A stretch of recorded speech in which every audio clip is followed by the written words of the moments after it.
सत श्री अकाल। टीवी 84 देख रहे सारे दर्शकों का स्वागत है। मैं हरप्रीत कौर बुलेटिन की शुरुआत करते हैं हेडलाइन से नाल। बालाकोट विच 250 अतवादी मारन ते भाजपा प्रधान अमित शाह दे दावे तो बाद देश दी सियासत पखी। नवजोत सिद्धू ने ट्वीट कर पूछा कि 300 अतवादी मारे गए ने जां नहीं। हरपाल चीमा ने भी सिद्धू दी हां विच हां मिलाई। सिद्धू दे ट्वीट ते मजीठिया दी स्ट्राइक। विक्रम मजीठिया ने कहा सिद्धू पाकिस्तानियां नाल यारियां निभा रहे ने। जनरल बाजवा दी बोली बोल रहे ने सिद्धू। कांग्रेसी आगुआं दा भाजपा ते हमला। नरेंद्र मोदी नूं दस्सिया देश दा सब तो निकम्मा प्रधानमंत्री। जीरा दे विधायक कुलबीर सिंह जीरा ने चुके सवाल। कहा खुफिया एजेंसियां दा फेलियर है पुलवामा हमला। अकाली आगू शेर सिंह कुबाया ने छड्डिया अकाली दल। कहा पार्टी दीआं नीतियां तो ने दुखी। जबकि अकाली लीडरशिप ने कहा कुबाया ने अकाली दल नूं नहीं छड्डिया, उन्हां नूं छड्डिया है पार्टी ने। पार्टी दे विरोध कर रहे सन काम। ते महाशिवरात्रि दे त्योहार मौके देश भर विच लगियां रौणकां। मुख्यमंत्री कैप्टन अमरिंदर सिंह पुजे अमृतसर दे दुर्गियाना मंदर ते इलाके दे विकास लई जारी कीते 1 करोड़ रुपए। ते हुण इन्हां खबरां दा विस्तार। पाकिस्तान विच भारतीय हवाई फौज वालों कीते हवाई हमले तो बाद बीजेपी दे प्रधान अमित शाह ने ऐतवार नूं दावा कीता कि इस हमले विच 250 तो वध अतवादी मारे गए सन। हुण इस बयान दी राजनीति शुरू हो गई है। विरोधी धिर अमित शाह नूं पुछ रही है कि ये आंकड़े कित्थों मिले ने। हुण पंजाब दे कैबिनेट मंत्री नवजोत सिंह सिद्धू ने ट्वीट कर पूछा है कि 300 अतवादी मारे गए ने जां नहीं। सिद्धू पुलवामा हमले तो बाद अपने बयान करके चर्चा विच छाए हुए ने। सिद्धू ने सब तो पहला पुलवामा दहशतगर्द हमले तो बाद बयान दिता सी ते ओ विवाद विच उलझ गए सन। हवाई फौज दे हवाई हमले तो बाद उन्होंने यह भी कहा जे शांति वापस नहीं लियांदी गई तो विंग कमांडर अभिनंदन जहे मसले फिर हो सकते हैं। भाजपा दे कौमी प्रधान अमित शाह ने पुलवामा हमले तो 13 दिन बाद पाकिस्तान विच होए हवाई हमले बारे वड्डा बयान दिता। अमित शाह ने गुजरात के अहमदाबाद विच कहा कि इस हवाई हमले विच 250 तो वध अतवादी मारे गए सन। उधर मोदी सरकार के मंत्री SS आहलूवालिया ने कहा कि सरकार ने कदे नहीं कहा कि 300 अतवादी मारे गए ने। अंदर घटना थई थल सेनाए पाकिस्तानना घरमां घुसी सर्जिकल स्ट्राइक करी आपણા જવાનોને મૃત્યુ કર્યા અને પુલવામાની અંદર ઘટના થઈ। પુલવામાની અંદર ઘટના થતાની સાથે બધાને એવું હતું કે આ વખતે તો સર્જિકલ સ્ટ્રાઇક ના થઈ શકે। હવે શું થશે કે એલર્ટનેસ બહુ હતી।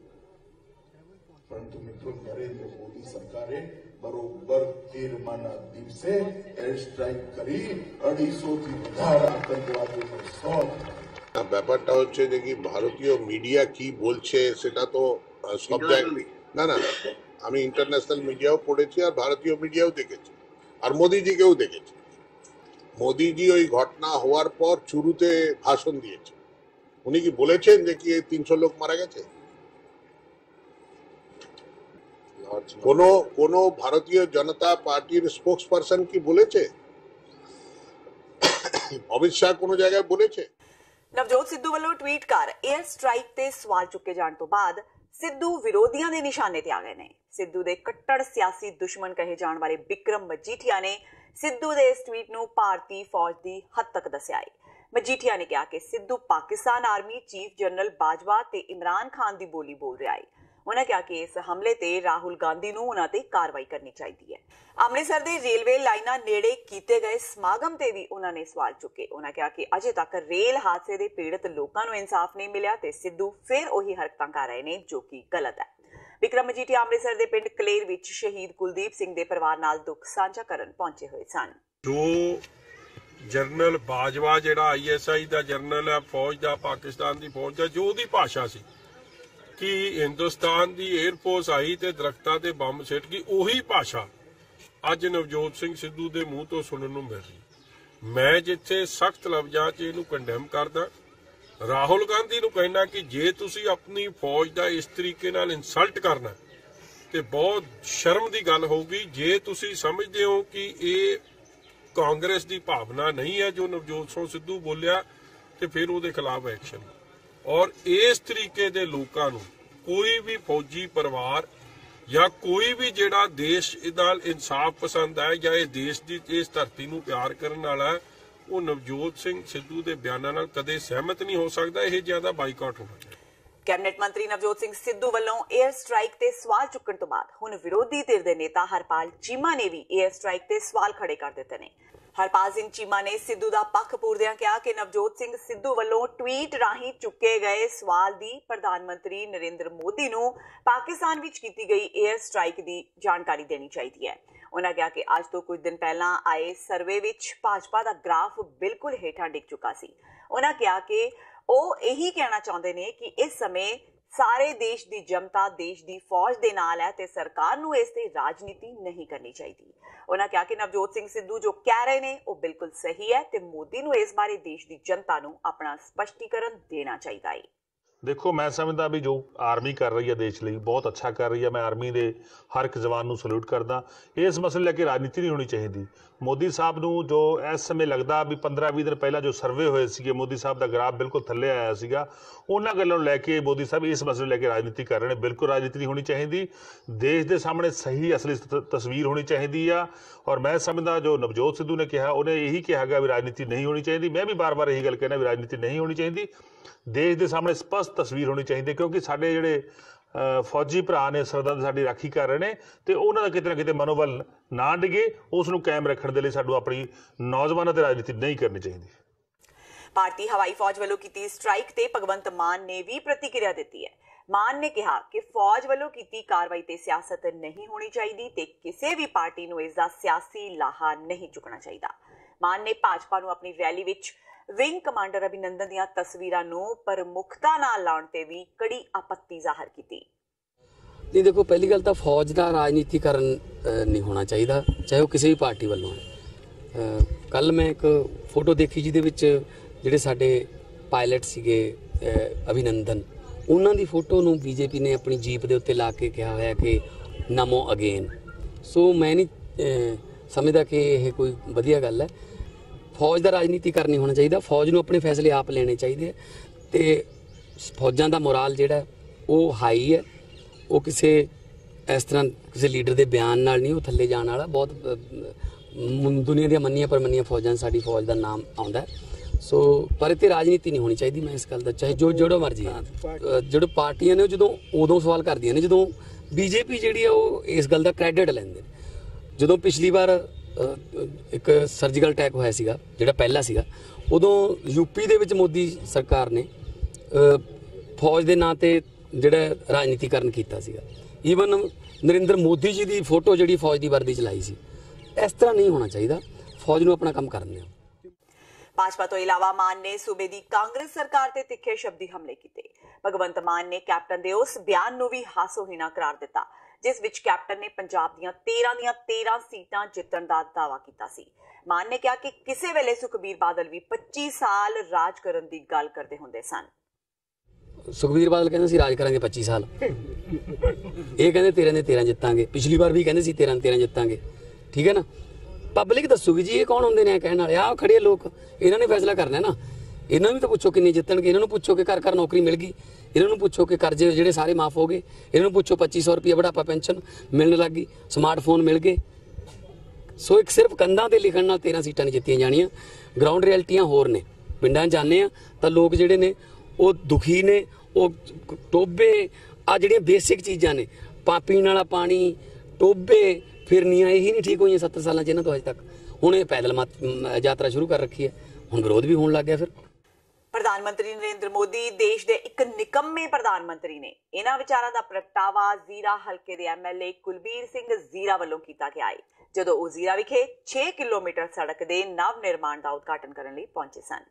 इस मौके पत्रकारां नाल गलबात करदिआं पुलवामा विच होए अतवादी हमले नूं मोदी सरकार दा चोण स्टंट दसदिआं जीरा ने देश दीआं खुफिया एजेंसियां ते कई तरह के सवाल चुके। उन्होंने कहा कि पुलवामा हमले विच भारत दी इंटैलीजेंसी फेल सिद्ध हुई है। इस दे नाल ही नशे ते डोप टेस्ट के सवाल ते जीरा ने श्रोमणी अकाली दल के प्रधान सुखबीर सिंह बादल नूं लपेटे विच लैंदिआं कहा कि सारे कांग्रेसी नशा मुक्त ने। और सुखबीर सिंह बादल वर्गे नहीं जो डोप टेस्ट करवाउण तो भज जाण। मैं गल कहना कि जिहड़ी साडी इंटैलीजेंसी आ जिहड़ी साडी भारत दी वो बिल्कुल फेल आ। और फेल तां मैं कहना कि नरेंद्र मोदी वर्गे निकम्मे प्रधानमंत्री जिन्ना चिर होणगे उन्ना चिर ये जिहड़े पुलवामा वर्गे हमले हुंदे रहणगे। जदों इलैक्शन आउंदे ने उदों ही ये हमले हुंदे ने। मैं एक गल कहनी चाहुंदा कि जिहड़े वो अतवादी सी उन्हां नूं पता सी साडी कार्रवाई लंघनी है। उन्होंने तां हमला किया ਤੇ ਸਾਡੀ ਇੰਟੈਲੀਜੈਂਸੀ ਨੂੰ ਨਹੀਂ ਸੀ ਪਤਾਗਾ ਕਿ ਜਿਹੜਾ 350 ਕਿਲੋ RDX ਜਿਹੜਾ ਇਹਨਾਂ ਨੇ ਆਪੇ ਹੀ ਤੋਲ ਲੈਂਦੇ ਆ, ਨਰਿੰਦਰ ਮੋਦੀ ਜੀ ਆਪੇ ਹੀ ਦੱਸ ਦਿੰਦੇ ਆ ਕਿ 3.5 ਕੁਆਂਟਲ ਸੀ। ਔਰ ਇਹਨਾਂ ਨੂੰ ਜੇ ਇੰਨਾ ਪਤਾ ਸੀ 3.5 ਕੁਆਂਟਲ ਸੀ ਤੇ ਨਰਿੰਦਰ ਮੋਦੀ ਦੀ ਸਰਕਾਰ ਨੂੰ ਇਹ ਨਹੀਂ ਸੀ ਪਤਾ ਕਿ ਉਹ ਲੰਘ ਕਿਉਂ ਰਿਹਾ। ਇਸ ਕਰਕੇ ਮੈਂ ਗੱਲ ਕਹਿਣਾ ਕਿ ਇਹੋ ਜਿਹੇ ਕੰਮਾਂ ਦੇ ਵਿੱਚ ਸਾਨੂੰ ਸਿਆਸਤ ਨਹੀਂ ਕਰਨੀ ਚਾਹੀਦੀ ਜੀ। ਹੋਣਗੇ ਨਸ਼ਾ ਮੁਕਤ ਨੇ ਸਾਰੇ, ਜਿੰਦਾ ਮਰਜ਼ੀ ਕਰਾਓ। ਇਹ ਗਾਂ ਕੋਈ ਬੰਦਾ ਪੁੱਛੇ ਸੁਖਬੀਰ ਬਾਦਲ ਆ ਜਿਹੜਾ ਭਾਜੂਗਾ। ਫਿਰੋਜ਼ਪੁਰ ਲੋਕ ਸਭਾ ਸੀਟ ਤੋਂ ਸੰਸਦ ਮੈਂਬਰ ਸ਼ੇਰ ਸਿੰਘ ਘੁਬਾਇਆ ਹੁਣ ਅਕਾਲੀ ਦਲ ਦਾ ਹਿੱਸਾ ਨਹੀਂ ਰਹੇ। ਉਹਨਾਂ ਦਾਅਵਾ ਕੀਤਾ ਕਿ ਉਹਨਾਂ ਪਾਰਟੀ ਛੱਡ ਦਿੱਤੀ ਹੈ, ਜਦਕਿ ਅਕਾਲੀ ਦਲ ਨੇ ਪ੍ਰੈਸ ਬਿਆਨ ਜਾਰੀ ਕਰਕੇ ਕਿਹਾ ਕਿ ਉਹਨਾਂ ਨੂੰ ਪਾਰਟੀ ਵਿਰੋਧੀ ਗਤੀਵਿਧੀਆਂ ਕਰਕੇ ਬਾਹਰ ਕੱਢਿਆ ਜਾ ਰਿਹਾ ਹੈ। ਇਹ ਵਰਤਾਰਾ ਟਕਸਾਲੀ ਅਕਾਲੀ ਲੀਡਰ ਸੇਵਾ ਸਿੰਘ ਸੇਖਵਾਂ ਦੇ ਅਸਤੀਫੇ ਤੇ ਬਰਖਾਸਤਗੀ ਵਾਂਗ ਹੀ ਵਾਪਰਿਆ ਹੈ। ਸ਼ੇਰ ਸਿੰਘ ਘੁਬਾਇਆ ਨੇ ਆਪਣੇ ਅਸਤੀਫੇ ਵਿੱਚ ਕਿਹਾ ਕਿ ਉਹ ਪਾਰਟੀ ਦੀਆਂ ਗਲਤ ਨੀਤੀਆਂ ਕਰਕੇ ਪਾਰਟੀ ਛੱਡ ਰਹੇ ਨੇ। ਹਾਲਾਂਕਿ ਘੁਬਾਇਆ ਦੇ ਅਸਤੀਫੇ ਦੀ ਖਬਰ ਆਉਂਦਿਆਂ ਹੀ ਸ਼੍ਰੋਮਣੀ ਅਕਾਲੀ ਦਲ ਵੱਲੋਂ ਪ੍ਰੈਸ ਬਿਆਨ ਜਾਰੀ ਹੋ ਗਏ। ਅਕਾਲੀ ਦਲ ਵੱਲੋਂ ਜਾਰੀ ਬਿਆਨ ਵਿੱਚ ਦੱਸਿਆ ਗਿਆ ਹੈ ਕਿ ਬਾਦਲ ਨੇ ਪਾਰਟੀ ਦੇ ਫਿਰੋਜ਼ਪੁਰ ਤੋਂ ਮੈਂਬਰ ਪਾਰਲੀਮੈਂਟ ਸ਼ੇਰ ਸਿੰਘ ਘੁਬਾਇਆ ਨੂੰ ਪਾਰਟੀ ਵਿਰੋਧੀ ਕਾਰਵਾਈਆਂ ਕਰਨ ਕਰਕੇ ਪਾਰਟੀ ਦੀ ਮੁੱਢਲੀ ਮੈਂਬਰਸ਼ਿਪ ਤੋਂ ਫਾਰਗ ਕਰ ਦਿੱਤਾ ਹੈ। ਜ਼ਿਕਰਯੋਗ ਹੈ ਕਿ ਘੁਬਾਇਆ ਲੰਮੇ ਸਮੇਂ ਤੋਂ ਅਕਾਲੀ ਦਲ ਦੇ ਖਿਲਾਫ ਬਿਆਨਬਾਜ਼ੀ ਕਰਦੇ ਆ ਰਹੇ ਸਨ। ਫਿਰੋਜ਼ਪੁਰ, ਫਾਜ਼ਿਲਕਾ ਤੇ ਜਲਾਲਾਬਾਦ ਹਲਕੇ ਵਿੱਚ ਘੁਬਾਇਆ ਦਾ ਕਾਫੀ ਰਸੂਖ ਵੀ ਹੈ ਤੇ ਵੋਟ ਬੈਂਕ ਵੀ। ਘੁਬਾਇਆ ਦੇ ਪੁੱਤਰ ਦਵਿੰਦਰ ਸਿੰਘ ਘੁਬਾਇਆ ਕਾਂਗਰਸ ਦੀ ਟਿਕਟ ਤੋਂ ਫਾਜ਼ਿਲਕਾ ਤੋਂ ਵਿਧਾਇਕ ਨੇ। ਅਜਿਹੇ ਵਿੱਚ ਘੁਬਾਇਆ ਦਾ ਅਗਲਾ ਸਿਆਸੀ ਕਦਮ ਕੀ ਹੋਵੇਗਾ, ਇਹ ਕਹਿਣਾ ਅਜੇ ਜਲਦਬਾਜ਼ੀ ਹੋਵੇਗੀ। ਅੱਜ ਜੋ ਪਾਰਟੀ ਆਪਣੀ ਮੈਂਬਰਸ਼ਿਪ ਤੋਂ ਅਸਤੀਫਾ ਦਿੱਤਾ ਹੈ, ਆਪਣੇ ਅਹੁਦਿਆਂ ਤੋਂ ਅਸਤੀਫਾ ਦੇ ਦਿੱਤਾ ਹੈ ਕਿਉਂਕਿ ਇਲੈਕਸ਼ਨ ਜਿਹੜਾ ਬਹੁਤ ਨਜ਼ਦੀਕ ਆ ਚੁੱਕਿਆ ਹੈ। ਇਸ ਕਰਕੇ ਮੈਂ ਸਮਝਿਆ ਕਿ ਹੁਣ ਜਿਹੜਾ ਅਸਤੀਫਾ ਦੇਣਾ ਲਾਜ਼ਮ ਹੈ ਤੇ ਥੋੜੇ ਦਿਨਾਂ ਦੇ ਵਿੱਚ ਇਹ ਫੈਸਲਾ ਹੋ ਜਾਊਗਾ ਕਿ ਕਿਹੜੀ ਡੇਟਾਂ ਆਉਂਦੀਆਂ ਤੇ ਫਿਰ ਸੋਚਾਂਗੇ ਕਿੱਥੋਂ ਇਲੈਕਸ਼ਨ ਲੜਨਾ ਹੈ। ਇਹਦੇ ਬਾਰੇ 1-2 ਦਿਨ ਜਿਹੜੇ ਉਹ ਲੱਗਣਗੇ। ਇਹ ਸਰਦਾਰ ਸੁਖਬੀਰ ਸਿੰਘ ਬਾਦਲ ਤਾਂ ਕਹਿੰਦੇ ਕਿ ਤੁਹਾਨੂੰ ਪਹਿਲਾਂ ਹੀ ਉਹਨਾਂ ਨੇ ਪਾਰਟੀ ਚੋਂ ਕੱਢ ਦਿੱਤਾ ਹੈ, ਕਿ ਮੁੱਢਲੀ ਮੈਂਬਰਸ਼ਿਪ ਤੋਂ ਉਹਨਾਂ ਨੇ ਖਾਰਿਜ ਕਰ ਦਿੱਤਾ। ਇਹ ਮੈਨੂੰ ਤੇ ਪਤਾ ਨਹੀਂ ਲੱਗਿਆ ਜੀ ਉਹਨਾਂ ਪਹਿਲਾਂ ਕੱਢਿਆ। ਜੇ ਕੱਢਿਆ ਹੁੰਦਾ ਤਾਂ ਫਿਰ ਅੱਜ ਉਹਨਾਂ ਨੂੰ ਬਿਆਨ ਦੇਣ ਦੀ ਲੋੜ ਨਹੀਂ ਸੀ ਤੇ ਮੈਂ ਤੇ ਅੱਜ ਰਿਜ਼ਾਈਨ ਕੀਤਾ। ਇਹਦੇ ਬਾਰੇ ਤਾਂ ਮੈਂ ਇੰਨਾ ਹੀ ਜਾਣਦਾ। ਉਧਰ ਅਕਾਲੀ ਦਲ ਦੇ ਬੁਲਾਰੇ ਤੇ ਆਗੂ ਦਲਜੀਤ ਸਿੰਘ ਚੀਮਾ ਦਾ ਕਹਿਣਾ ਹੈ ਕਿ ਘੁਬਾਇਆ ਨੇ ਅਸਤੀਫਾ ਨਹੀਂ ਦਿੱਤਾ, ਸਗੋਂ ਉਹਨਾਂ ਨੂੰ ਪਾਰਟੀ ਵਿੱਚੋਂ ਕੱਢਿਆ ਗਿਆ ਹੈ। ਚੀਮਾ ਨੇ ਕਿਹਾ ਕਿ ਇਹ ਕਾਰਵਾਈ ਪਾਰਟੀ ਵਿਰੋਧੀ ਗਤੀਵਿਧੀਆਂ ਕਰਕੇ ਕੀਤੀ ਗਈ ਹੈ। ਕੇਂਦਰੀ ਮੰਤਰੀ ਹਰਸਿਮਰਤ ਕੌਰ ਬਾਦਲ ਵੱਲੋਂ ਘੁਬਾਇਆ ਦੀ ਥਾਂ ਤੇ ਫਿਰੋਜ਼ਪੁਰ ਤੋਂ ਚੋਣ ਲੜਨ ਦੀਆਂ ਚਰਚਾਵਾਂ ਤੇ ਚੀਮਾ ਨੇ ਸਥਿਤੀ ਸਪਸ਼ਟ ਨਹੀਂ ਕੀਤੀ। ਉਹਨਾਂ ਕਿਹਾ ਕਿ ਚੋਣਾਂ ਦੇ ਐਲਾਨ ਤੋਂ ਬਾਅਦ ਉਮੀਦਵਾਰਾਂ ਦੇ ਨਾਮ ਜਨਤਕ ਕਰ ਦਿੱਤੇ ਜਾਣਗੇ। ਇਹ ਵੀ ਚਰਚਾ ਹੈ ਕਿ ਅਕਾਲੀ ਦਲ ਵੱਲੋਂ ਹਰਸਿਮਰਤ ਕੌਰ ਬਾਦਲ ਨੂੰ ਹਲਕਾ ਦੇਣ ਲਈ ਹੀ ਅਜਿਹੀ ਕਾਰਵਾਈ ਕੀਤੀ ਗਈ ਹੈ। ਦੇਖੋ, ਸ਼ੇਰ ਸਿੰਘ ਘੁਬਾਇਆ ਦੀਆਂ ਜਿਹੜੀਆਂ ਘਟੀਆ ਹਰਕਤਾਂ ਸੀ, ਪਾਰਟੀ ਦੇ ਨਾਲ ਧੋਖੇਬਾਜ਼ੀ ਸੀ, ਵਿਸ਼ਵਾਸਘਾਤ ਸੀ, ਉਹਦੇ ਕਰਕੇ ਉਹਨੂੰ ਪਾਰਟੀ ਦੇ ਵਿੱਚੋਂ ਐਕਸਪੈਲ ਕੀਤਾ। ਅਸੀਂ ਪਹਿਲਾਂ ਵੀ ਐਕਸਪੈਲ ਕਰਨਾ ਚਾਹੁੰਦੇ ਸੀ ਪਰ ਕੁਝ ਟੈਕਨੀਕਲ ਕਾਰਨਾਂ ਕਰਕੇ ਅਸੀਂ ਜਾਣਬੁੱਝ ਕੇ ਨਹੀਂ ਕੀਤਾ ਸੀ। ਲੇਕਿਨ ਹੁਣ ਫੈਸਲਾ ਪਾਰਟੀ ਨੇ ਲਿਆ ਸੀ, ਉਹ ਪਾਰਟੀ ਤੋਂ ਐਕਸਪੈਲ ਕੀਤੇ ਜਾ ਸਕਦੇ। ਹੁਣ ਅਸਤੀਫਾ ਦੇ ਕੇ ਸ਼ਹੀਦ ਬਣਨ ਦੀ ਕੋਸ਼ਿਸ਼ ਨਾ ਕਰੇ। ਸਾਰੀ ਦੁਨੀਆ ਨੂੰ ਪਤਾ ਕਿ ਉਹਦੀ ਪਾਰਟੀ ਦੇ ਵਿੱਚ ਕੀ ਸਥਿਤੀ ਸੀ, ਕਿਸ ਤਰੀਕੇ ਵਿਸ਼ਵਾਸਘਾਤ ਉਹਨੇ ਪਾਰਟੀ ਦੇ ਤੋਂ ਜਿੱਤ ਕੇ ਤੇ ਪਾਰਟੀ ਦੇ ਨਾਲ ਕੀਤਾ। ਇਸ ਕਰਕੇ ਉਹਨਾਂ ਨੂੰ ਮੁੱਢਲੀ ਮੈਂਬਰਸ਼ਿਪ ਚੋਂ ਖਾਰਜ ਕਰ ਦਿੱਤਾ ਗਿਆ। ਆਮ ਆਦਮੀ ਪਾਰਟੀ ਤੇ ਅਕਾਲੀ ਦਲ ਟਕਸਾਲੀ ਵਿਚਾਲੇ ਚੱਲ ਰਹੀ ਗੱਠਜੋੜ ਦੀ ਚਰਚਾ ਤੇ ਮੁੱਖ ਮੰਤਰੀ ਕੈਪਟਨ ਅਮਰਿੰਦਰ ਸਿੰਘ ਨੇ ਟਿੱਪਣੀ ਕੀਤੀ ਹੈ। ਅੰਮ੍ਰਿਤਸਰ ਵਿਖੇ ਸ਼੍ਰੀ ਦੁਰਗਿਆਣਾ ਮੰਦਿਰ ਦੀ ਕਾਰ ਸੇਵਾ ਦਾ ਕੰਮ ਸ਼ੁਰੂ ਕਰਵਾਉਣ ਪਹੁੰਚੇ ਮੁੱਖ ਮੰਤਰੀ ਨੇ ਕਿਹਾ ਕਿ ਚੋਣਾਂ ਨੇੜੇ ਅਜਿਹੇ ਕਈ ਗੱਠਜੋੜ ਬੰਦੇ ਨੇ ਤੇ ਚੋਣਾਂ ਤੋਂ ਬਾਅਦ ਟੁੱਟ ਜਾਂਦੇ ਨੇ। ਕੈਪਟਨ ਨੇ ਕਿਹਾ ਕਿ ਇਸ ਗੱਠਜੋੜ ਨਾਲ ਕਾਂਗਰਸ ਨੂੰ ਕੋਈ ਫਰਕ ਨਹੀਂ ਪਵੇਗਾ। ਕੈਪਟਨ ਨੇ ਕਿਹਾ ਕਿ ਲੋਕ ਸਭਾ ਚੋਣਾਂ ਲਈ ਕਾਂਗਰਸ ਪੂਰੀ ਤਰ੍ਹਾਂ ਤਿਆਰ ਹੈ ਤੇ ਉਹ ਚੰਗਾ ਪ੍ਰਦਰਸ਼ਨ ਕਰੇਗੀ। ਇਸ ਦੌਰਾਨ ਭਾਰਤ ਪਾਕ ਸਬੰਧਾਂ ਤੇ ਬੋਲਦਿਆਂ ਕੈਪਟਨ ਅਮਰਿੰਦਰ ਸਿੰਘ ਨੇ ਕਿਹਾ ਕਿ ਪੁਲਵਾਮਾ ਵਰਗੇ ਹਮਲਿਆਂ ਨੂੰ ਭਾਰਤ ਕਿਸੇ ਕੀਮਤ ਤੇ ਬਰਦਾਸ਼ਤ ਨਹੀਂ ਕਰੇਗਾ। ਉਹਨਾਂ ਇਮਰਾਨ ਖਾਨ ਨੂੰ ਅਪੀਲ ਕੀਤੀ ਕਿ ਉਹ ਆਪਣੀ ਫੌਜ ਨੂੰ ਸੰਭਾਲ ਕੇ ਰੱਖਣ। और जिन्ने मर्जी गठबंधन कर लें, अभी बिल्कुल तैयार बैठे हैं। मैं कह चुका हूँ पहले कि पाकिस्तान को सोचना चाहिए था, जो हमारे 48 जवान इन्होंने पुलवामा में मारे हैं, कि इंडिया विल रिएक्ट। इंडिया ने रिएक्ट किया है। अब पाकिस्तान को समझेगा कि हम ऐसे जो वाकया तो करते हैं, we will not accept it. ਤੇ ਹੁਣ ਵੇਲਾ ਹੋ ਗਿਆ ਬ੍ਰੇਕ ਦਾ। ਬਾਕੀ ਦੀਆਂ ਖਬਰਾਂ ਇਸ ਬ੍ਰੇਕ ਤੋਂ ਬਾਅਦ।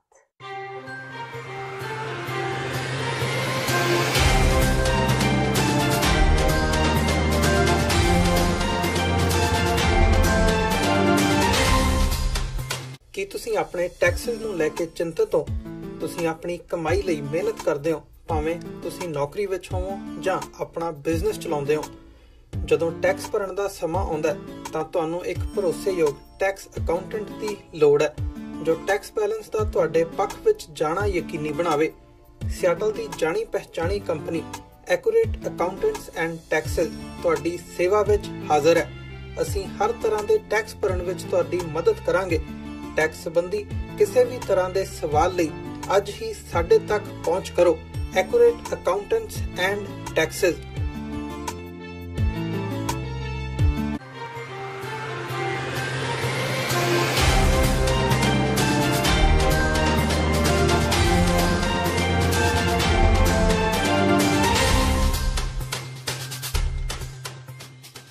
ब्रेक तो बाद टीवी 84 ਦੇ ਖਬਰਾਂ ਦੇ ਬੁਲੇਟਿਨ ਵਿੱਚ ਸਵਾਗਤ ਹੈ। ਵਧਦੇ ਹਾਂ ਅਗਲੀ ਖਬਰ ਵੱਲ। ਪੰਜਾਬ ਦੇ ਜੇਲ੍ਹ ਮੰਤਰੀ ਸੁਖਜਿੰਦਰ ਸਿੰਘ ਰੰਧਾਵਾ ਨੇ ਸਖਤ ਕਾਰਵਾਈ ਕਰਦਿਆਂ ਪਟਿਆਲਾ ਦੇ ਜੇਲ੍ਹ ਸੁਪਰਡੈਂਟ ਨੂੰ ਮੁਅੱਤਲ ਕਰ ਦਿੱਤਾ ਹੈ। ਪਟਿਆਲਾ ਸਥਿਤ ਕੇਂਦਰੀ ਜੇਲ੍ਹ ਦੇ ਸੁਪਰਡੈਂਟ ਨੂੰ ਇਸ ਲਈ ਮੁਅੱਤਲ ਕੀਤਾ ਗਿਆ ਕਿਉਂਕਿ ਉਸ ਵੱਲੋਂ ਕਥਿਤ ਤੌਰ ਤੇ ਅਣਅਧਿਕਾਰਿਤ ਤਰੀਕੇ ਨਾਲ ਹਾਈ ਪ੍ਰੋਫਾਈਲ ਕੈਦੀ ਆਈਜੀ ਪਰਮਰਾਜ ਸਿੰਘ ਉਮਰਾ ਨੰਗਲ ਦੀਆਂ ਕੁਝ ਲੋਕਾਂ ਨਾਲ ਮੀਟਿੰਗਾਂ ਕਰਨ ਦੀ ਇਜਾਜ਼ਤ ਦਿੱਤੀ ਸੀ। ਇੱਕ ਬਿਆਨ ਵਿੱਚ ਮੰਤਰੀ ਨੇ ਕਿਹਾ ਕਿ ਡਿਊਟੀ ਤੋਂ ਕੋਤਾਹੀ ਕਿਸੇ ਵੀ ਹਾਲਤ ਵਿੱਚ ਬਰਦਾਸ਼ਤ ਨਹੀਂ ਕੀਤੀ ਜਾਵੇਗੀ। ਯਾਦ ਰਹੇ ਕਿ ਸੁਪਰਡੈਂਟ ਨੇ ਬੀਤੀ 2 ਮਾਰਚ ਨੂੰ ਪਰਮਰਾਜ ਸਿੰਘ ਉਮਰਾ ਨੰਗਲ ਨੂੰ ਮੀਟਿੰਗ ਕਰਨ ਦੀ ਇਜਾਜ਼ਤ ਦਿੱਤੀ ਸੀ। ਉਮਰਾ ਨੰਗਲ ਇਸ ਵੇਲੇ ਬਹਿਬਲ ਕਲਾਂ ਗੋਲੀकांड ਦੇ ਮਾਮਲੇ ਵਿੱਚ ਨਿਆਇਕ ਹਿਰਾਸਤ ਤੇ ਚੱਲ ਰਹੇ ਨੇ। ਆਈਜੀ ਜੇਲਾਂ ਰੂਪ ਕੁਮਾਰ ਵੱਲੋਂ ਕੀਤੀ ਗਈ ਜਾਂਚ ਮੁਤਾਬਕ ਸੁਪਰਡੈਂਟ ਜਸਪਾਲ ਸਿੰਘ ਨੇ ਜੇਲ੍ਹ ਦੇ ਰਜਿਸਟਰ ਵਿੱਚ ਇਨ੍ਹਾਂ ਬਹੁਤੀਆਂ ਮੀਟਿੰਗਾਂ ਲਈ ਆਉਣ ਵਾਲਿਆਂ ਦੀ ਕੋਈ ਐਂਟਰੀ ਨਹੀਂ ਕੀਤੀ। ਮੰਤਰੀ ਨੇ ਕਿਹਾ ਕਿ ਇਹ ਜੇਲ੍ਹ ਮੈਨੂਅਲ ਦੀ ਮੁਕੰਮਲ ਉਲੰਘਣਾ ਹੈ ਤੇ ਅਜਿਹਾ ਬਰਦਾਸ਼ਤ ਨਹੀਂ ਕੀਤਾ ਜਾਵੇਗਾ। ਮੰਤਰੀ ਨੇ ਕਿਹਾ ਕਿ ਮੁਅੱਤਲੀ ਦੌਰਾਨ ਸੁਪਰਡੈਂਟ ਜਸਪਾਲ ਸਿੰਘ ਪੰਜਾਬ ਦੇ ਜੇਲ੍ਹਾਂ ਬਾਰੇ ਏਡੀਜੀਪੀ ਨੂੰ ਰਿਪੋਰਟ ਕਰਨਗੇ। ਉਹਨਾਂ ਦੀ ਗੈਰ ਮੌਜੂਦਗੀ ਵਿੱਚ ਡਿਪਟੀ ਸੁਪਰਡੈਂਟ ਕੇਂਦਰੀ ਜੇਲ੍ਹ ਪਟਿਆਲਾ ਗੁਰਚਰਨ ਸਿੰਘ ਜੇਲ੍ਹ ਦੇ ਸੁਪਰਡੈਂਟ ਦਾ ਚਾਰਜ ਸਾਂਭਣਗੇ ਤੇ ਨਾਲ ਆਪਣੀਆਂ ਡਿਊਟੀਆਂ ਵੀ ਕਰਨਗੇ। ਪੰਜਾਬ ਏਕਤਾ ਪਾਰਟੀ ਦੇ ਪ੍ਰਧਾਨ ਸੁਖਪਾਲ ਖਹਿਰਾ ਵੱਲੋਂ ਅੱਜ ਬਠਿੰਡਾ ਵਿੱਚ ਇੱਕ ਮੀਟਿੰਗ ਕੀਤੀ ਗਈ। ਇਸ ਦੌਰਾਨ ਉਹਨਾਂ ਕਾਂਗਰਸ ਸਰਕਾਰ ਤੇ ਨਿਸ਼ਾਨਾ ਵਿੰਦਿਆਂ ਕਿਹਾ ਕਿ ਨਸ਼ਿਆਂ ਖਿਲਾਫ ਵਿੱਢੀ ਮੁਹਿੰਮ ਵਿੱਚ ਕੈਪਟਨ ਸਰਕਾਰ ਪੂਰੀ ਤਰ੍ਹਾਂ ਫੇਲ ਹੋ ਚੁੱਕੀ ਹੈ। ਇੱਥੋਂ ਤੱਕ ਕਿ ਨਸ਼ਾ ਵੇਚਣ ਲਈ ਛੋਟੇ-ਛੋਟੇ ਬੱਚਿਆਂ ਨੂੰ ਕੋਰੀਅਰ ਬਣਾਇਆ ਜਾ ਰਿਹਾ ਹੈ। ਉਹਨਾਂ ਕਿਹਾ ਕਿ ਸਿਆਸੀ ਕੰਪਨੀ ਤੇ ਪੁਲਿਸ ਦੇ ਗੱਠਜੋੜ ਨਾਲ ਵੱਡੀ ਗਿਣਤੀ ਵਿੱਚ ਨਸ਼ਾ ਪੰਜਾਬ ਦੇ ਪਿੰਡਾਂ ਵਿੱਚ ਵਿਕ ਰਿਹਾ ਹੈ। ਇਸ ਦੌਰਾਨ ਉਹਨਾਂ ਕਿਹਾ ਕਿ ਪੰਜਾਬ ਵਿਧਾਨ ਸਭਾ ਦੇ ਸਪੀਕਰ ਰਾਣਾ KP ਸਿੰਘ ਵੱਲੋਂ ਭੇਜਿਆ ਗਿਆ ਕੋਈ ਵੀ ਨੋਟਿਸ ਉਹਨਾਂ ਨੂੰ ਨਹੀਂ ਮਿਲਿਆ। ਉਹਨਾਂ ਕਿਹਾ ਕਿ ਉਹ ਜਲਦੀ ਹੀ ਖੁਦ ਸਪੀਕਰ ਸਾਹਿਬ ਨੂੰ ਮਿਲਣਗੇ ਤੇ ਨੋਟਿਸ ਲੈ ਕੇ ਆਣਗੇ ਤਾਂ ਕਿ ਅਖੌਤੀ ਆਗੂਆਂ ਦੇ ਮਨ ਠੰਡੇ ਹੋ ਜਾਣ। ਇਸ ਦੌਰਾਨ ਉਹਨਾਂ ਕਿਹਾ ਕਿ ਉਹ ਹਰਸਿਮਰਤ ਕੌਰ ਬਾਦਲ ਵਿਰੁੱਧ ਚੋਣ ਲਈ ਤਿਆਰ ਨੇ, ਪਰ ਪਹਿਲਾਂ ਹਰਸਿਮਰਤ ਫਾਈਨਲ ਤਾਂ ਕਰੇ ਕਿ ਉਹ ਕਿੱਥੋਂ ਚੋਣ ਲੜ ਰਹੇ ਨੇ। ਉਹਨਾਂ ਕਿਹਾ ਕਿ ਆਉਣ ਵਾਲੇ ਥੋੜੇ ਦਿਨਾਂ ਵਿੱਚ 10 ਉਮੀਦਵਾਰਾਂ ਦਾ ਐਲਾਨ ਕਰ ਦਿੱਤਾ ਜਾਵੇਗਾ। ਮੈਨੂੰ ਬੜੇ ਅਫਸੋਸ ਨਾਲ ਕਹਿਣਾ ਪੈਂਦਾ ਕਿ ਬੜੇ ਤਾਕਤਵਰ ਲੋਕਾਂ ਨੇ ਇੱਥੇ ਲੰਬੇ ਅਰਸੇ ਤੋਂ ਰਾਜ ਕੀਤਾ ਵਾ, ਚਾਹੇ ਉਹ ਬਾਦਲ ਦਾ ਪਰਿਵਾਰ ਹੈ, ਚਾਹੇ ਉਹ ਕਾਂਗਰਸ ਦੀ ਗਵਰਨਮੈਂਟ ਹੈ ਹੁਣ, ਪਰ ਲੋਕਾਂ ਦੇ ਜਿਹੜੇ ਬੇਸਿਕ ਇਸ਼ੂਜ਼ ਨੇ ਉਹ ਅੱਜ ਵੀ ਐਡਰੈਸ ਨਹੀਂ ਹੋਏ। ਪੂਲਾ ਪਿੰਡ ਵਿੱਚ ਉੱਥੇ ਇੱਕ 32 ਸਾਲ ਦਾ ਨੌਜਵਾਨ ਹੀ lost his life because of drugs. ਤਾਜ਼ੀ ਗੱਲ ਹੈ, ਹਲੇ ਭੋਗ ਵੀ ਨਹੀਂ ਪਿਆ ਉਸਦਾ, ਔਰ ਉਹਦੇ ਇਕੱਲਾ ਹੀ ਲੜਕਾ ਸੀਗਾ ਪਰਮਿੰਦਰ ਸਿੰਘ ਸੁਪੁੱਤਰ ਮੰਗਲ ਸਿੰਘ, ਗਰੀਬ ਆਦਮੀ ਨੇ, ਔਰ ਉਹਦੇ ਅੱਗੇ ਸਿਰਫ 2 ਲੜਕੀਆਂ ਹੀ ਆ। ਸੋ ਟੋਟਲ ਬਲੈਕਆਊਟ ਹੈ ਉਸ ਫੈਮਿਲੀ ਦਾ। ਔਰ ਉਹ ਪਰਿਵਾਰ ਪਹਿਲੀ ਵਾਰ ਮੈਂ ਦੇਖਿਆ ਵਾ ਕਿ ਉਹ ਦਲੇਰ ਪਰਿਵਾਰ ਸੀ। ਉਹਨਾਂ ਨੇ ਕਿਹਾ ਜੀ ਅਸੀਂ ਕਨਫੈਸ ਕਰਨਾ ਚਾਹੁੰਦੇ ਹਾਂ ਕਿ ਜਿਹੜਾ ਕੈਪਟਨ ਅਮਰਿੰਦਰ ਸਿੰਘ ਤੇ ਕਾਂਗਰਸ ਸਰਕਾਰ ਇਹ ਦਾਅਵੇ ਕਰਦੀ ਹੈ ਨਸ਼ਿਆਂ ਦੇ ਮੁਤਲਕ, ਇਹ ਸਾਰੇ ਖੋਖਲੇ ਤੇ ਝੂਠੇ ਨੇ। ਸਾਡਾ ਬੱਚਾ ਨਸ਼ਿਆਂ ਦੀ ਭੇਟ ਚੜਿਆ ਵਾ। Punjab Ekta party the political affairs committee will be meeting shortly in next couple of days, ਔਰ ਨਾਲ I am bound by the Punjab democratic alliance. ਸੋ ਅਸੀਂ ਆਉਣ ਵਾਲੇ ਦਿਨਾਂ 'ਚ ਤੁਹਾਨੂੰ ਲਗਭਗ 13 ਚੋਂ 10 ਉਮੀਦਵਾਰ ਯਕਮੁਸ਼ਤ ਐਲਾਨ ਕਰਾਂਗੇ ਪੰਜਾਬ ਦੇ ਵਿੱਚ। Drugs, corruption, suicides, everything continues to be the same. So ਅਸੀਂ ਲੋਕ ਕਿਉਂ ਲਿਹਾਜ਼ ਕਰਨ ਸਿਰਫ ਇਸ ਕਰਕੇ ਕਿ ਜੀ ਐਂਟੀ ਇਨਕੰਬੈਂਸੀ ਵੋਟ ਨਾ ਤੋੜੋ। ਔਰ ਮੈਂ ਇੱਕ ਦਿਨ ਸੁਣ ਰਿਹਾ ਸੀ ਭਗਵੰਤ ਮਾਨ ਦਲੀਲ ਦੇ ਰਿਹਾ ਸੀ ਕਿ ਜੇ ਖਹਿਰਾ ਬਠਿੰਡਾ ਲੜੂਗਾ ਉਹ ਹਰਸਿਮਰਤ ਕੌਰ ਦਾ ਫਾਇਦਾ ਕਰਨ ਜਾ ਰਿਹਾ। ਤੇ ਮੈਂ ਭਗਵੰਤ ਮਾਨ ਨੂੰ ਪੁੱਛਣਾ ਚਾਹੁੰਦਾ, ਜਦੋਂ ਤੁਸੀਂ ਜਲਾਲਾਬਾਦ ਲੜਨ ਗਏ ਸੀ ਤੁਸੀਂ ਸੁਖਬੀਰ ਸਿੰਘ ਬਾਦਲ ਨੂੰ ਜਿਤਾਉਣ ਗਏ ਸੀਗੇ? So it is not like that. ਅਸੀਂ ਆਪਣੀ ਪਾਰਟੀ ਦਾ ਪੱਖ ਤੇ ਲੋਕਾਂ ਦਾ ਪੱਖ ਜਿਹੜਾ ਦੇਖ ਕੇ ਆਪਣੇ ਪੰਜਾਬ ਦੇ ਮੁੱਖ ਮੰਤਰੀ ਕੈਪਟਨ ਅਮਰਿੰਦਰ ਸਿੰਘ ਦੇ ਗੜ੍ਹ ਪਟਿਆਲਾ ਦੇ ਬਹਾਦਰਗੜ੍ਹ ਵਿੱਚ ਰੋਸ ਪ੍ਰਗਟਾ ਰਹੇ ਅਧਿਆਪਕਾਂ ਨੇ ਅੱਜ ਸੂਬਾ ਸਰਕਾਰ ਦੇ ਕੀਤੇ ਗਏ ਵਾਅਦਿਆਂ ਖਿਲਾਫ ਮੁੜ ਮੋਰਚਾ ਖੋਲ ਦਿੱਤਾ। ਈਟੀਟੀ ਤੇ ਟੀਈਟੀ ਪਾਸ ਇਹ ਬੇਰੋਜ਼ਗਾਰ ਅਧਿਆਪਕ ਆਪਣੀਆਂ ਮੰਗਾਂ ਮਨਵਾਉਣ ਲਈ ਪੰਜਾਬ ਸਰਕਾਰ ਖਿਲਾਫ ਰੋਸ ਮੁਜ਼ਾਹਰਾ ਕਰ ਰਹੇ ਸਨ। ਅਧਿਆਪਕ ਆਪਣਾ ਰੋਸ ਪ੍ਰਗਟਾਉਣ ਲਈ ਪਾਣੀ ਦੀ ਟੈਂਕੀ ਤੇ ਚੜ ਗਏ। ਅਧਿਆਪਕਾਂ ਦਾ ਕਹਿਣਾ ਹੈ ਕਿ ਪੰਜਾਬ ਸਰਕਾਰ ਨੇ ਉਹਨਾਂ ਨਾਲ ਵਾਅਦਾ ਖਿਲਾਫੀ ਕੀਤੀ, ਜਿਸ ਕਾਰਨ ਉਹ ਪੰਜਾਬ ਸਰਕਾਰ ਖਿਲਾਫ ਰੋਸ ਪ੍ਰਗਟਾਉਣ ਲਈ ਮਜਬੂਰ ਹੋਏ। ਅਧਿਆਪਕਾਂ ਨੇ ਪੰਜਾਬ ਸਰਕਾਰ ਨੂੰ ਚੇਤਾਵਨੀ ਦਿੰਦਿਆਂ ਕਿਹਾ ਕਿ ਜਦ ਤੱਕ ਪੰਜਾਬ ਸਰਕਾਰ ਅਧਿਆਪਕਾਂ ਨੂੰ ਪੱਕਾ ਕਰਨ ਦਾ ਨੋਟੀਫਿਕੇਸ਼ਨ ਜਾਰੀ ਨਹੀਂ ਕਰਦੀ, ਉਦੋਂ ਤੱਕ ਉਹਨਾਂ ਦਾ ਇਹ ਰੋਸ ਪ੍ਰਦਰਸ਼ਨ ਇਸੇ ਤਰ੍ਹਾਂ ਜਾਰੀ ਰਹੇਗਾ। ਇਸ ਦੇ ਨਾਲ ਹੀ ਅਧਿਆਪਕਾਂ ਨੇ ਕਿਹਾ ਕਿ ਉਹਨਾਂ ਵੱਲੋਂ ਕੀਤੇ ਜਾ ਰਹੇ ਪ੍ਰਦਰਸ਼ਨ ਦੌਰਾਨ ਜੇਕਰ ਕੋਈ ਘਟਨਾ ਵਾਪਰਦੀ ਹੈ ਜਾਂ ਕਿਸੇ ਵੀ ਅਧਿਆਪਕ ਨੂੰ ਕੁਝ ਵੀ ਹੁੰਦਾ ਹੈ ਤਾਂ ਇਸ ਦੀ ਜ਼ਿੰਮੇਵਾਰ ਪੰਜਾਬ ਸਰਕਾਰ ਹੋਵੇਗੀ। ਜ਼ਿਕਰਯੋਗ ਹੈ ਕਿ ਇਹ ਅਧਿਆਪਕ ਕਈ ਦਿਨਾਂ ਤੋਂ ਮੁੱਖ ਮੰਤਰੀ ਨਾਲ ਮੀਟਿੰਗ ਦਾ ਇੰਤਜ਼ਾਰ ਕਰ ਰਹੇ ਸਨ ਤਾਂ ਕਿ ਉਹਨਾਂ ਦੀ ਭਰਤੀ ਸੰਬੰਧੀ ਕੋਈ ਕਾਰਵਾਈ ਕੀਤੀ ਜਾ ਸਕੇ। ਸਾਰਾ ਅਸੀਂ ਜਿਹੜੀ ਟੈਟ ਪਾਸ ਬੇਰੋਜ਼ਗਾਰ ਅਧਿਆਪਕਾਂ ਅਸੀਂ ਟੈਟ ਕਲੀਅਰ ਕਰ ਚੁੱਕੇ ਹਾਂ। ਸਰਕਾਰ ਨੇ ਸਾਨੂੰ ਰੋਜ਼ਗਾਰ ਨਹੀਂ ਦਿੱਤਾ, 2 ਸਾਲ ਹੋ ਗਏ ਸਾਨੂੰ ਲਾਰੇ ਲਾ ਰਹੀ ਆ। ਸਾਨੂੰ ਸਰਕਾਰ ਨੇ ਆਫਿਸ ਉਹਨੇ ਇਹ ਵੀ ਕਿਹਾ ਸੀ ਕਿ ਤੁਹਾਡੇ ਲਈ ਅਸੀਂ 5000 ਪੋਸਟਾਂ ਨੇ ਜਿਹੜਾ ਉਹਦਾ ਬਿਊਰਾ ਤਿਆਰ ਕਰਾਂਗੇ, ਕੱਢਾਂਗੇ ਪੋਸਟਾਂ, ਪਰ ਹੁਣ ਉਹ ਵੀ ਮੁੱਕਰ ਗਈ। ਤੇ ਅੱਜ ਅਸੀਂ ਇਹ ਪ੍ਰੋਟੈਸਟ ਜਿਹੜਾ ਇਸੇ ਲਈ ਕਰ ਰਹੇ ਹਾਂ, ਲਾਸਟ ਸਾਡਾ ਜਿਹੜਾ ਅਸੀਂ ਉਹ ਕਰ ਰਹੇ ਹਾਂ ਵੀ ਹਾਂ ਸਾਨੂੰ ਸਰਕਾਰ ਪੋਸਟਾਂ ਕੱਢੇ, ਤਾਂ ਜਿੰਨਾ ਚਿਰ ਸਾਡੇ ਲਈ ਪੋਸਟਾਂ ਨਹੀਂ ਕੱਢਦੀ, ਨੋਟੀਫਿਕੇਸ਼ਨ ਜਾਰੀ ਨਹੀਂ ਕਰਦੀ, ਉਦੋਂ ਤੱਕ ਅਸੀਂ ਇਹ ਪ੍ਰੋਟੈਸਟ ਜਿਹੜਾ ਖਤਮ ਨਹੀਂ ਕਰਦੇ। ਸਾਡੀ ਆਫਿਸ ਉਹਨਾਂ ਨਾਲ ਕ੍ਰਿਸ਼ਨ ਕੁਮਾਰ ਜੋ ਸਕੱਤਰ ਨੇ ਸਾਡੇ, ਉਹਨਾਂ ਨਾਲ ਵੀ ਸਾਡੀ ਮੀਟਿੰਗ ਹੋਈ ਆ। ਸਾਨੂੰ ਉਹਨਾਂ ਨੇ ਲਾਰੀ ਲਾਏ ਨੇ, ਸਾਨੂੰ ਉਹਨਾਂ ਨੇ ਕੋਈ ਨੋਟੀਫਿਕੇਸ਼ਨ ਜਾਰੀ ਕਰਨ ਦਾ ਕੋਈ ਉਹਨਾਂ ਨੇ ਹੁਣ ਨਹੀਂ ਕੀਤਾ ਹੈਗਾ। ਤੇ ਅਸੀਂ ਇਹੀ ਚਾਹੁੰਦੇ ਵੀ ਸਰਕਾਰ ਆ ਜਿਹੜੀ ਨੋਟੀਫਿਕੇਸ਼ਨ ਜਲਦ ਤੋਂ ਜਲਦ ਜਾਰੀ ਕਰੇ। ਹਾਂਜੀ, ਅਸੀਂ ਉਰੀ ਬੈਠਾਂਗੇ। ਪਿਛਲੀ ਵਾਰ ਜੋ ਹੁਣੇ ਸਾਡੇ ਜੋ ਨਰਸਾਂ ਨੇ ਉਹਨਾਂ ਨੇ ਆਪਣੀ ਰਜਿੰਦਰ ਹਸਪਤਾਲ ਜਿਹੜੀ ਉਹਦੀ ਮਮਟੀ ਤੋਂ ਛਲਾਂਗ ਮਾਰੀ ਸੀ, ਅਸੀਂ ਵੀ ਪਿੱਛੇ ਨਹੀਂ ਹਟਾਂਗੇ, ਅਸੀਂ ਵੀ ਫਿਰ ਉਦਾਂ ਦਾ ਹੀ ਕਾਰਵਾਈ ਜਿਹੜੀ ਕਰਾਂਗੇ। ਅੱਜ ਅਸੀਂ ਜਿਹੜੇ ਕਿ ਪਟਿਆਲੇ ਦੇ ਵਿੱਚ ਬਹਾਦਰਗੜ੍ਹ ਦੇ ਕੋਲ ਟੈਂਕੀ ਦੇ ਉੱਪਰ ਅਸੀਂ ਚੜ੍ਹੇ ਆ। ਸਾਡੇ ਸਾਥੀ ਜਿਹੜੇ ਟੈਂਕੀ ਦੇ ਉੱਪਰ ਚੜ੍ਹੇ ਹਨ, ਅਸੀਂ ਉਹਨਾਂ ਦੇਰ ਤੱਕ ਟੈਂਕੀ ਤੋਂ ਨਹੀਂ ਉਤਰਾਂਗੇ ਜਿੰਨੀ ਦੇਰ ਤੱਕ ਸਾਡਾ ਨੋਟੀਫਿਕੇਸ਼ਨ ਜਾਰੀ ਨਹੀਂ ਹੁੰਦਾ। ਅਸੀਂ ਸਰਕਾਰ ਕੋਲੋਂ ਮੰਗ ਕਰਦੇ ਹਾਂ ਕਿ ਜਲਦੀ ਤੋਂ ਜਲਦੀ ਜਿਹੜਾ ਹੈ ਇਹ ਸਾਡਾ ਨੋਟੀਫਿਕੇਸ਼ਨ ਜਾਰੀ ਕਰੇ। ਅਸੀਂ ਨਹੀਂ ਤਾਂ ਹੋਰ ਵੀ ਜਿਹੜੇ ਕਿ ਸਾਡੇ ਇੱਥੇ ਉੱਪਰ ਸਾਥੀ ਬੈਠੇ ਨੇ ਉਹ ਐਕਸ਼ਨ ਕਰਨਗੇ। ਕਿਸੇ ਤਰ੍ਹਾਂ ਦੇ ਜੋ ਵੀ ਨੁਕਸਾਨ ਹੁੰਦਾ ਹੈ ਉਹ ਸਰਕਾਰ ਅਤੇ ਪ੍ਰਸ਼ਾਸਨ ਜ਼ਿੰਮੇਵਾਰ ਹੋਏਗਾ। ਅੱਜ ਪੂਰੇ ਦੇਸ਼ ਵਿੱਚ ਮਹਾਸ਼ਿਵਰਾਤਰੀ ਦਾ ਤਿਉਹਾਰ ਧੂਮਧਾਮ ਨਾਲ ਮਨਾਇਆ ਗਿਆ। ਇਸ ਮੌਕੇ ਮੰਦਰਾਂ ਵਿੱਚ ਸ਼ਰਧਾਲੂਆਂ ਦੀ ਭੀੜ ਜੁਟੀ ਰਹੀ। ਪੰਜਾਬ ਦੇ ਮੁੱਖ ਮੰਤਰੀ ਕੈਪਟਨ ਅਮਰਿੰਦਰ ਸਿੰਘ ਨੇ ਆਪਣੇ ਸਾਥੀ ਵਿਧਾਇਕਾਂ ਨਾਲ ਅੰਮ੍ਰਿਤਸਰ ਦੇ ਦੁਰਗਿਆਣਾ ਮੰਦਿਰ ਵਿੱਚ ਮੱਥਾ ਟੇਕਿਆ। ਕੈਪਟਨ ਅਮਰਿੰਦਰ ਸਿੰਘ ਨੇ ਇਸ ਮੌਕੇ ਦੁਰਗਿਆਣਾ ਮੰਦਿਰ ਵਿੱਚ ਸਰੋਵਰ ਦੀ ਕਾਰ ਸੇਵਾ ਦੀ ਸ਼ੁਰੂਆਤ ਕੀਤੀ ਤੇ ਦੁਰਗਿਆਣਾ ਮੰਦਿਰ ਤੇ ਸੰਬੰਧਿਤ ਇਲਾਕੇ ਦੇ ਵਿਕਾਸ ਕਾਰਜਾਂ ਲਈ 1 ਕਰੋੜ ਰੁਪਇਆ ਦੇਣ ਦਾ ਐਲਾਨ ਕੀਤਾ। ਜਤਨ ਟ੍ਰਾਈਪੋਡ ਨਾਲ और आज ऐसे विराजमान मेरे वीरों को कहने आज पहला काम महाशिवरात्रि के बहुत बहुत बधाई हो। बड़े शुभ दिन के तुझे आज एक काम कर्म किया है। खुशी मैंने इस गल की कि मैं आके ऐसे थोड़े पहले दिन ऐसी सेवा कर सके। आज तुसी मांग की सी कि इतने कुछ पूरा की जमीन है नाल ਜਿਹੜੇ ਕੋਈ ਚਾਹੁੰਦੇ ਆ ਉੱਥੇ ਡਿਵੈਲਪਮੈਂਟ ਚੱਲਦਾ ਹੈ। ਸਰਕਾਰ ਬਾਜਵਾ ਜੀ